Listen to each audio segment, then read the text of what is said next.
Hello, everybody. We are going to be looking at two subjects from Christian apologetics, from Christian apology. My name is Jackson Gregory, and we're going to be talking about the ontological argument for the existence of God, and we're going to also talk on the point of sufficient reason for the universe. Today has been a slow day. I'm doing my midterm exams today. I finished part of my English test, which is great. Now let's get on to the point of the ontological argument. So the original ontological argument was created by Saint Anselm. He basically said, God is the greatest conceivable being. Therefore, if he does not only exist in mind, because a being greater than a being that only exists in mind would be a being that exists both in the mind and in reality. So therefore, God must exist in reality. But if you haven't guessed, that's circular reasoning. Saint Anselm was kind of beat by Kant, Immanuel Kant. He basically said, he basically said, existence is not a predicate and should never be used as such. Well, what that means is the fact that when we look at a triangle and we say, okay, it has three sides. You can go into deep geometry, but let's just stick to it has three sides. But it doesn't add anything to the triangle to say that it exists. So that kind of was a big shot on the ontological argument. But the more modernized version of the ontological argument that I believe can still be applied today is, if God is possible, then God must exist, because if God exists possibly, then he must exist then if God exists possibly, because he has to exist. Hold on, I'm sorry. All right, how do I say this? All right, I'm trying to bring up the words. If God exists possibly, if God exists in one possibility, then because he's the greatest conceivable being, he must exist in all of them. So if God is possible, then he must exist. There we go. Now, what this does is this forces atheists into a really tight corner, and it says, not only do you have to deny that God exists, you have to deny that God is even possible. You have to deny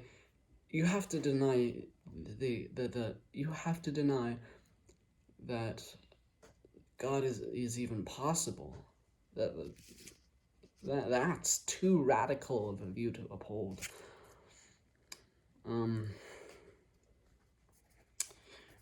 want to add one more topping point.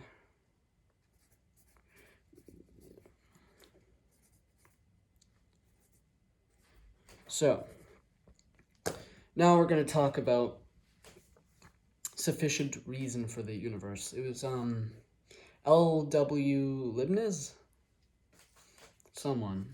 Let's get the computer open.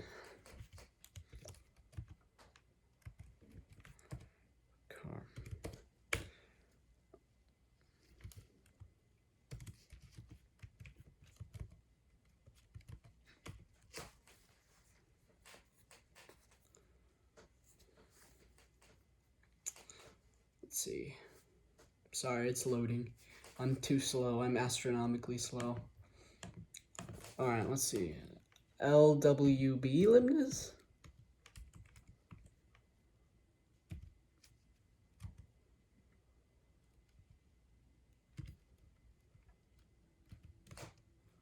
Lib is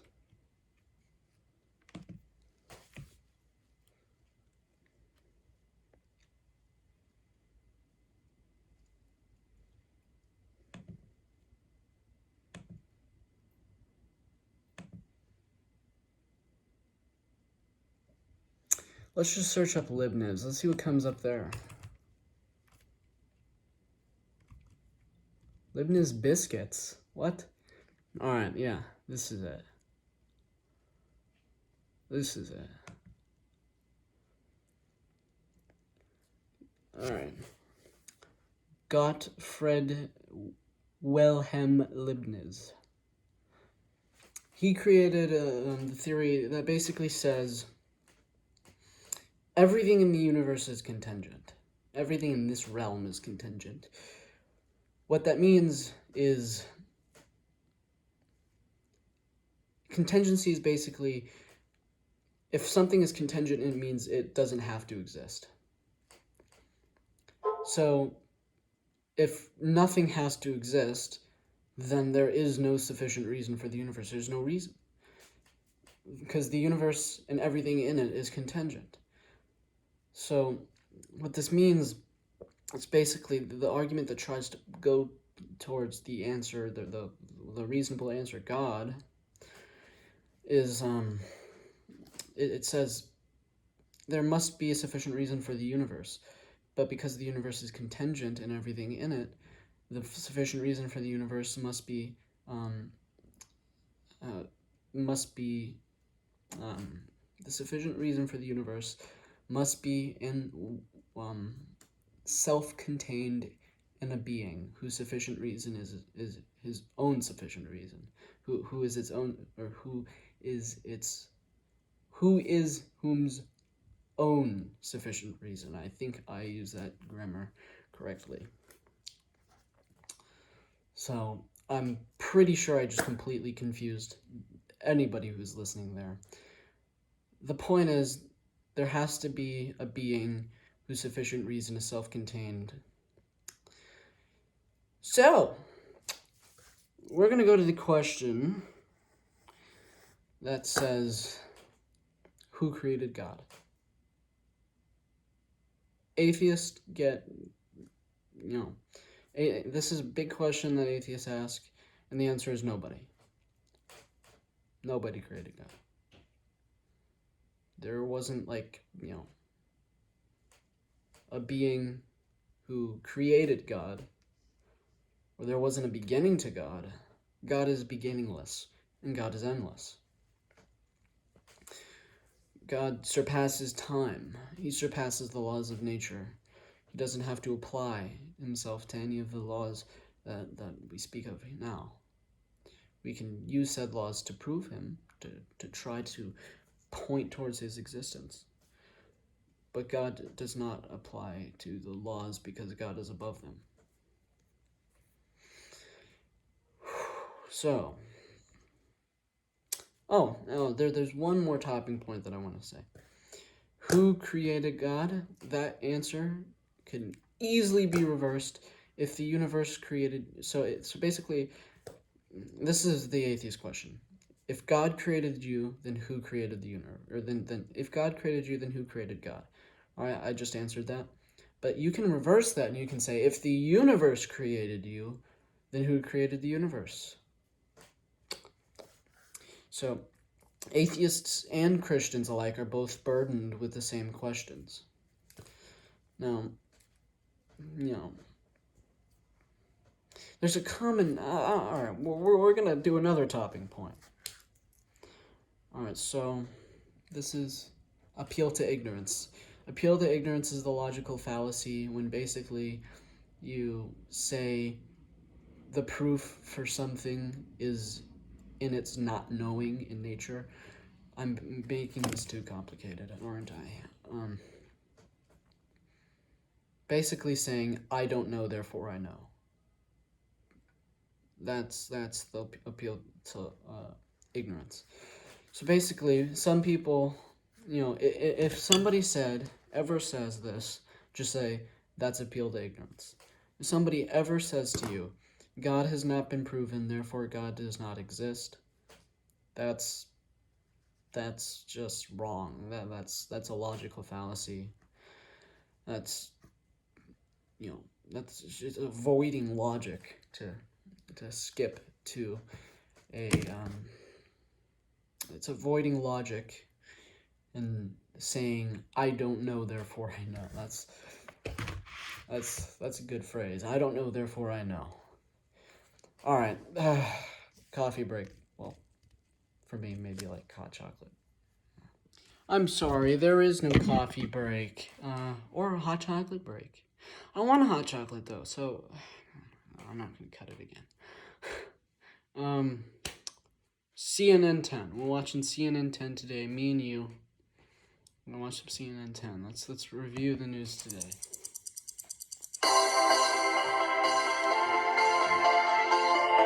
I hope this isn't too loud.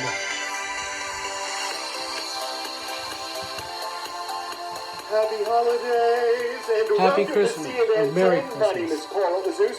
This is our last week on the air in 2020. After this Friday's show, we will be off for Christmas and New Year's, and we'll see you again on January 4th. Less than 11 months after the first coronavirus diagnosis was made in America, shipping has begun for the nation's first coronavirus vaccine. The approval was given by the U.S. Food and Drug Administration on Saturday. The vaccine is made by the American drug company Pfizer. It's received an emergency use authorization, which means the vaccine has gotten special approval from the FDA to be used during an emergency. Full approval has to be obtained through a separate application process. The leader of the I'm not taking that vaccine. FDA says he hopes the shot will start being given to the public on Monday. For that to happen, the U.S. Centers for Disease Control had to first accept the FDA's recommendation that it be used. A second COVID vaccine, made by the American drug company Moderna, could also get the green light in the days ahead. And U.S. health officials say it's possible that doses for 20 million Americans could be available by the end of the year. The Pfizer vaccine is given as 2 shots, the second one coming 21 days after the first. The drug company says that when it's given this way, it's 95% effective in preventing coronavirus infections. Healthcare workers and people who live in nursing homes and other long-term care facilities will have priority in getting it. But the vaccine has not been approved for pregnant women or anyone under the age of 16. Health officials say there's not enough data to know whether it's safe for these groups. There are also concerns about allergies to the vaccine. 2 healthcare workers in the United Kingdom who got it and who had a history of allergic reactions both had a dangerous allergic response to Pfizer's COVID vaccine. So the FDA says people with a history of serious allergic... Dangerous allergic reactions. I don't know, I don't think I want to take that. Alright, switch hat time. Whoosh. Yellow beanie. Yellow's the underestimated color. Allergic reactions to any of the vaccine's ingredients shouldn't get the shots. Side effects like discomfort or a fever lasting a day or 2 after getting the shot are also possible. Health officials say this is normal. The COVID vaccine is the first of its kind that's been approved for use.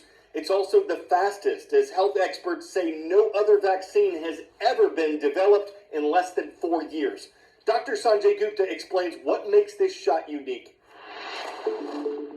248 days from an idea to now, applying for the vaccine to be authorized. That's just 8 months. For context, 8 years would have been considered speedy. But the truth is, the story I'm about to tell you actually began more than 2 decades ago. And to really understand it, you first have to understand how most vaccines work. Since the first vaccine for smallpox back in 1796, they've all relied on the same basic concept. Give a little piece of the virus, also known as antigen, to someone, not enough to make them sick, and their body will then be taught to make antibodies to it. Those are the proteins that neutralize the virus if it ever tried to invade again. That's what makes you immune. But what if the body could be taught to do the whole thing? Not just make antibodies, but also to make the antigens as well, to essentially become its own vaccine-making machine. It's why in the 2000s, Dr. Drew Weissman started focusing on this tiny strand of genetic material that our cells make all the time. It's known as mRNA. Back then, we were thinking of using it for vaccines, for therapeutic proteins, for gene editing, for lots of different applications. mRNA stands for messenger RNA. It carries the instructions for making whatever protein you want. Once you've got the sequence, it's a one-step reaction to make RNA. And that reaction is identical for every vaccine that we make. If this sounds more like code in a computer rather than medicine from a lab, that means you're getting it. This is an entirely new way of thinking about vaccines. It's also the basic technology behind Pfizer and Moderna's COVID-19 vaccines. Vaccines are close by. They're coming. You know, I said help is on the way. It's truly bio meets tech.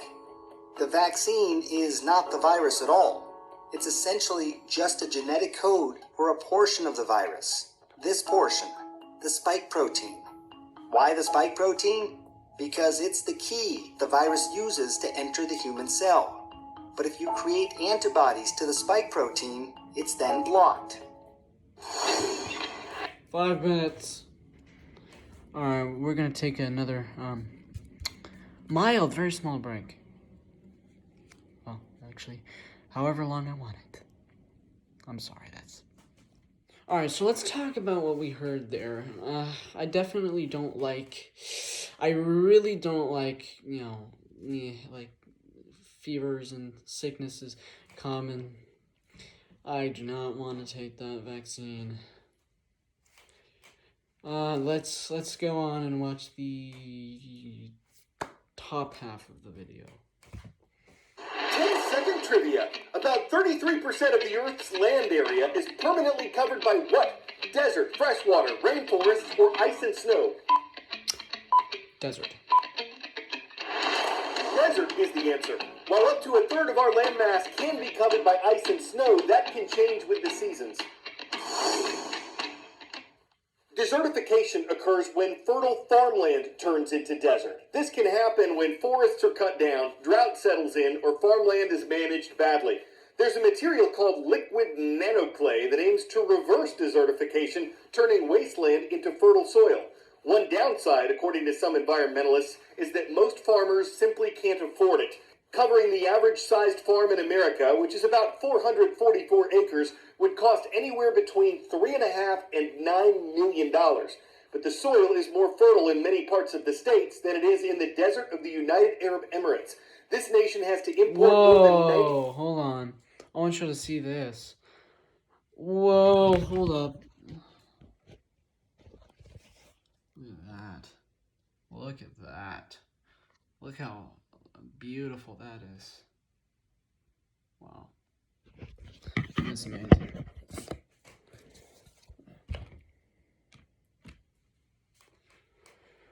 That's amazing. Wow. 90% of its food, and even if God did that.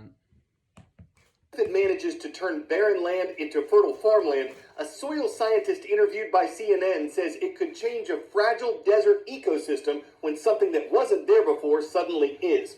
But if this technology is funded and managed effectively... Every year, nearly 30 million acres of fertile soil degrades into unusable desert land, a process known as desertification. But what if you could turn that desert land back into fertile soil in a matter of hours? Norwegian startup Desert Control claims it can do just that. So what's the real invention here for Desert Control? Basically, what we have invented is a way to turn clay into a liquid nearly as thin as water. Mixing clay into soil has long been used to restore dry farmland, but the process can take 7 to 15 years to complete. By turning clay into liquid, the process is dramatically shortened. The company simply sprays what they call liquid nanoclay onto dry land. It seeps below the surface and begins working in just 7 hours. It will just stick to every sand grain that exists throughout that soil and then form this structure that enables this soil to retain water and nutrients just like a sponge. In early trials run by a non-profit in Dubai, grain, zucchini, and watermelon needed 50% less water to grow. Some plants even thrived. We had zucchini increases of yield up to 62%, really impressive results. But liquid nanoclay isn't cheap, between $8,000 to $20,000 an acre. But Desert Control expects costs will come down as the company scales up. Next year, there are plans to test the technology in the U.S., in dry states like California, Nevada, and Arizona. With increasing temperatures, extended drought periods, to be able to ensure that the little water that we have actually is retained in that soil is going to be extremely valuable. And all right, let's take a break and then we'll come back and talk about what we just heard. We are back. Again. I need to change my hats. I've been wearing this hat for too long. Have I wore a red beanie? I think I have wore a red beanie. We're going red beanie again. Alright. Going red beanie. Let's watch the last 2 minutes. Really valuable and important for farmers moving forward. Okay, here's an interesting idea. Take the weight of every living thing on Earth and compare it to the weight of everything people have made. Buildings, roads, plastic. What weighs more? A new analysis recently published in the scientific journal Nature estimates that the stuff people have made may now be heavier than the stuff that's here naturally. Both weights are estimated to be somewhere around 1.1 trillion tons. But researchers at Israel's Weizmann Institute of Science say the combined weight of all of our concrete, gravel, bricks, asphalt, plastic, metal, paper, and glass may now weigh more than the Earth's biomass. Scientists say this is something to keep in mind as societies grow, that people should consider how much stuff we actually need to make to live a good life.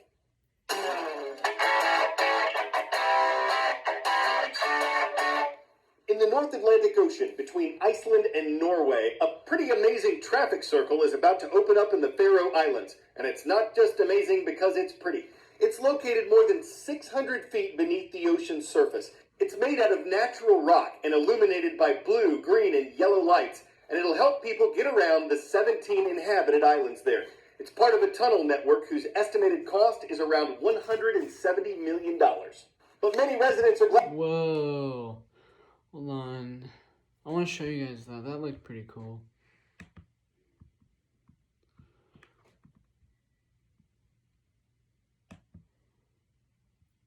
That was cool. Yeah, look at this. Oh no.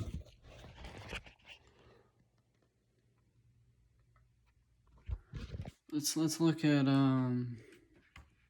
There's another cool picture. Oh, that's pretty cool. There's one more picture that I thought was, oh yeah, look at that. That's really cool. Alright, let's... Illuminated by blue, green, and yellow lights. And it'll help people get around the 17 inhabited islands there. It's part of a tunnel network whose estimated cost is around $170 million. But many residents are glad they got roundabout to building it, because now that the project's come full circle, it's making people want to both stop and go for a drive and an undersea adventure, keeping their eyes trafixed on both the road and a head-spinning, car-spinning, tire-spinning intersection of land and sea. I'm Carl Azus for CNN 10. We want to make a stop today in Dresden, Tennessee. Dresden High School, you guys are fantastic. It's great to have you watching on YouTube. We hope everyone circles back for tomorrow's show. Wow, they had it exactly 10 minutes. Huh. Huh. Really hard for that. Wow. Oh well, that was pretty cool. It's a big construction project. I want to see that again. That was neat.